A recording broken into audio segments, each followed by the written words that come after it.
السلام علیکم ورحمۃ اللہ وبرکاتہ۔ میرا دیور ضرورت سے زیادہ میرا خیال رکھتا، میرے لیے روزانہ اچھی اچھی چیزیں لے کر آتا۔ میں سوچ میں پڑ گئی تھی کہ آخر دیور مجھ پر اتنا مہربان کیوں ہو رہا ہے۔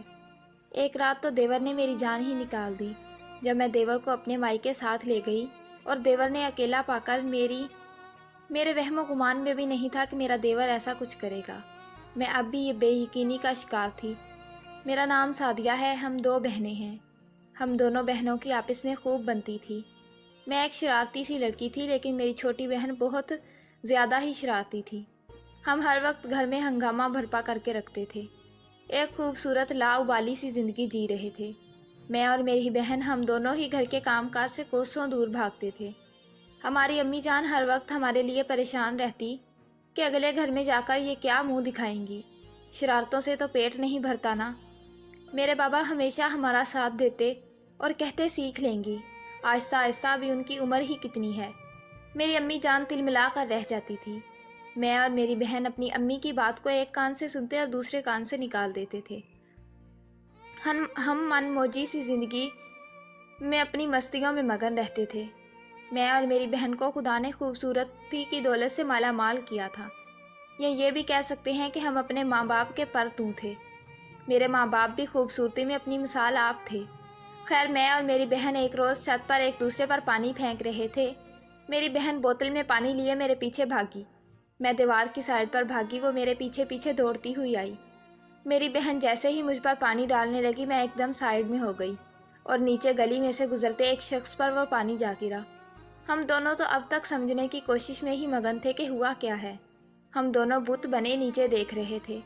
جیسے ہی ہمارے حواس بحال ہوئے تو ہماری نظر اس شخص پر پڑی جو بلیک سوٹ پہنے، سفید رنگ، کالے گھنے بال، جو اس پانی گرنے کی وجہ سے اس کے ماتھے پر چپکے پڑے تھے، سیاہ آنکھیں۔ وہ شخص سحر انگیز شخصیت کا مالک تھا اور شعلہ باز نگاہوں سے ہم کو ہی گھور رہا تھا، جیسے آنکھوں ہی آنکھوں سے ہم کو ختم کر دے گا۔ میں اور میری بہن فوراً سے گھبراتے پیچھے ہوئے۔ ہم اندر ہی اندر آیت الکرسی کا ورد کرنے لگے۔ اگر اس شخص نے گھر آ کر امی جان کو بتا دیا تو امی جان تو ہم کو جان سے ہی مار دیں گی۔ جیسے ہی دروازے کی گھنٹی بجی، میں اور میری بہن ہم دونوں ایک دوسرے کو دیکھنے لگے۔ اتنے میں میری بہن فوراً دروازے پر بھاگی، کہیں امی جان دروازہ نہ کھول دیں۔ سوری غلطی سے گر گیا تھا، آپ امی کو مت بتائیں پلیز۔ دروازہ کھولتے ہی ہمارے دل کی دھڑکنیں بڑھ گئی، کیونکہ وہی شخص دروازے پر اپنی تمام تر وجاہت لیے کھڑا تھا۔ میری بہن کی اس قدر تیزی سے بنا اس سے کچھ پوچھنے بولنے پر سامنے موجود شخص کے ہونٹوں پر ایک ہلکی سی مسکراہٹ نے احاطہ کیا تھا۔ ارے صوبان بیٹا، تم اندر آؤ نا، دروازے پر کیوں کھڑے ہو؟ میری امی جان کی آواز پر ہمارے رونگٹے ہی کھڑے ہو گئے تھے۔ میں اور میری بہن حیرت زدہ تھے کہ امی جان اس شخص کو کیسے جانتی ہیں۔ تجسس کے مارے میرے اور میری بہن کے پیٹ میں درد ہونے لگا تھا۔ وہ شخص امی سے سلام کرتا اندر صوفے پر برجمان ہو گیا۔ یہ تم گیلے کیوں ہو رہے ہو صبان؟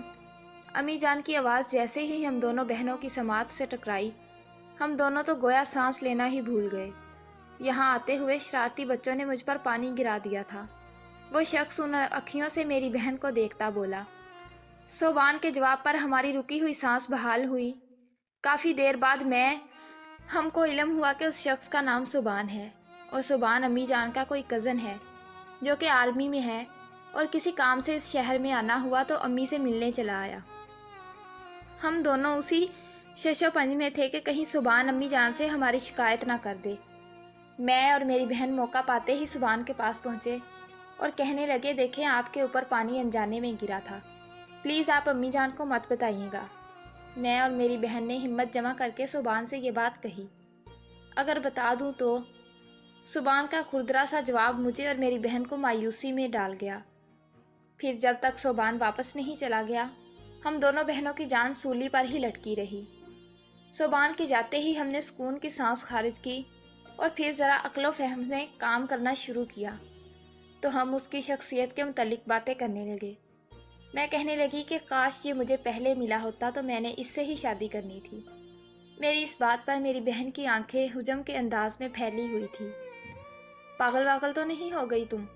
کیا بکواس کر رہی ہو؟ ذرا شرم نہیں آ رہی؟ رک جاؤ، زیخم بھائی کو بتاؤں گی۔ میری بہن کے انداز پر میں کھل کر ہنس دی اور کہنے لگی پگلی مذاق کر رہی تھی۔ چلو میرا تو نکاح ہو گیا ہے، لیکن سبحان میرا بہنوئی تو بن سکتا ہے نا۔ میری بہن میری اس بات پر غصے سے سرخ ہوتی مجھے مارنے کو دوڑی۔ میرا نکاح میرے بابا کے دوست کے بیٹے سے ہو چکا تھا۔ میرا ایک دیور تھا جو مجھ سے چھوٹا تھا، باہر پڑھنے گیا ہوا تھا۔ ایک روز ہم سب لاؤنج میں بیٹھے شام کی چائے پی رہے تھے، تب ہی سبحان کی فیملی ہمارے گھر آئی۔ جب سبحان کے گھر والے واپس چلے گئے تو پتہ چلا وہ لوگ میری بہن کے لیے سبحان کا رشتہ لے کر آئے ہیں۔ میں اپنی بہن کو چھیڑنے لگی۔ سبحان ابھی چھٹیوں میں گھر آیا ہوا تھا، تو اس کے گھر والے چاہتے تھے کہ اس کے واپس ڈیوٹی پر جانے سے پہلے اس کی شادی ہو جائے۔ اس طرح 2 ہفتوں کے اندر اندر ہماری شادی طے ہو گئی۔ میرا نکاح پہلے ہی ہو چکا تھا، اس لیے میرے سسرال والوں نے بابا سے کہا کہ دونوں کی ساتھ ہی شادی کر دیں۔ وقت تیزی سے گزر گیا اور ہم دونوں بہنیں اپنے اپنے گھر سدھار گئی۔ ہم جو کام نہ کرنے کے بہانے گڑتے تھے، اب اتنے کام میں مصروف ہو گئے کہ وقت گزرنے کا پتہ ہی نہیں چلا۔ 5 مہینے گزر گئے۔ اس درمیان ہم 2-3 بار ہی اپنے گھر یعنی مائکے آئے تھے۔ میری امی جان ہمارا کام کرنے کا انداز اور مہارت دیکھ کر حیرت زدہ سی رہ جاتی تھی۔ میرے بابا کہتے، میں کہتا تھا نا سیکھ لیں گی۔ ہم خوش تھے۔ میرے سسرال والے بھی اچھے تھے، بس ساس ذرا سی تیز تھی، اور میری بہن بھی اپنے گھر خوش تھی۔ ایک روز ہم پر قیامت ٹوٹ پڑی جب یہ خبر ملی کہ سبحان ایک آپریشن کے درمیان شہید ہو گیا ہے۔ ہم سب دنگ رہ گئے۔ میری بہن جو ہمہ وقت اپنی شرارتوں سے سب کو ہنسنے پر مجبور کر دیتی تھی، گویا بولنا ہی بھول گئی۔ اس کی اداس آنکھیں دیکھ دیکھ کر میرا دل خون کے آنسو رونے لگتا۔ انہی دنوں میرا دیور بھی اپنی تعلیم مکمل کر کے واپس آ گیا تھا۔ وہ میرا بہت خیال رکھتا تھا، روز رات کو اچھی اچھی چیزیں لے کر آتا تھا، مجھے اکثر میرے گھر چھوڑ کر آتا اور واپس لے کر جاتا تھا۔ میں سوچ میں پڑ گئی تھی، آخر وہ اتنا مہربان کیوں؟ خیر جو بھی تھا، میں بہت خوش تھی۔ دیور کی شکل میں مجھے ایک بھائی مل گیا تھا۔ ایک رات میرے دیور نے میری جان ہی نکال دی جب میں دیور کو اپنے مائکے ساتھ لے گئی۔ دیور نے مجھے اکیلا پا کر میری بہن سے شادی کی خواہش ظاہر کی۔ میں حیران تھی، مجھے سمجھ نہیں آ رہا تھا خوش ہوں یا افسردہ۔ مجھے یقین تھا میری ساس بالکل نہیں مانیں گی، بلکہ الٹا میرے اوپر الزام لگا دیں گی کہ میں نے اپنے دیور کو پٹایا، پٹیاں پڑھائی ہیں۔ میں نے اپنے دیور کو بہت سمجھایا، لیکن وہ نہ مانا۔ میں نے اس بات کا ذکر اپنے شوہر سے کیا تو وہ بھی کہنے لگے اس میں برائی کیا ہے، یہ تو بہت اچھی بات ہے۔ میرے شوہر نے اپنی امی سے بات کی تو پہلے تو نہیں مانی، کہنے لگی وہ بیوہ ہے۔ لیکن میرے شوہر اور دیور کے سمجھانے پر کہ ایک بیوہ سے شادی کرنا گناہ نہیں ثواب کا کام ہے، آخر کار اپنے بیٹے کی خوشی کی خاطر میری ساس مان ہی گئی۔